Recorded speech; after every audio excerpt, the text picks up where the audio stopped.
আসসালামু আলাইকুম। নিবন্ধন প্রত্যাশী ভাই বোনেরা, 18তম শিক্ষক নিবন্ধনে একটা নতুন টপিক যুক্ত হয়েছে, সেটা হলো প্যারাফ্রেজ।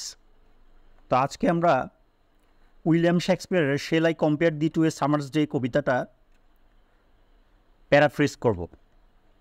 তো এখানে বলা আছে shall I compare thee to a summer's day,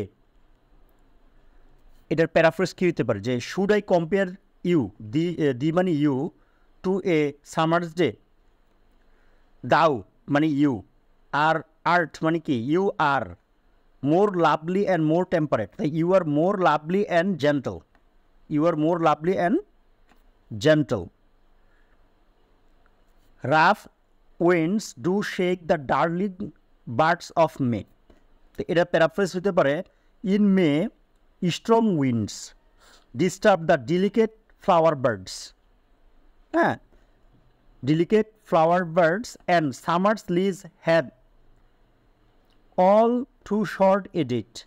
The and summers always feels too short, মানে সামার সবসময় কি খুবই অল্প সময়ের জন্য।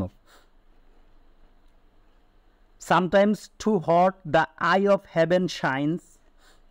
The sometimes মাঝে মাঝে কি হয়, the sun কি the center of the sky shines too intensely, and often is high gold complexion dimmed. এটার প্যারাফ্রেজ কী হতে পারে, অ্যান্ড হিজ রেডিয়েন্ট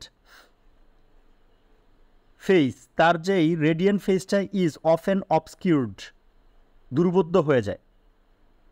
হ্যাঁ, and every fair from fair sometimes declines by chance or nature changing course untrimmed, সৌন্দর্য ক্ষয় হয়ে যায়, by চান্সও হইতে পারে অথবা নেচারের কারণেও হইতে পারে। The beauty fades from beautiful people taken by chance or the natural course of chance.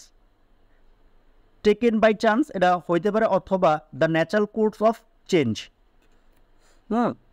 প্রকৃতির স্বাভাবিক প্রক্রিয়া যেভাবে চেঞ্জ হয়। Thanks for watching.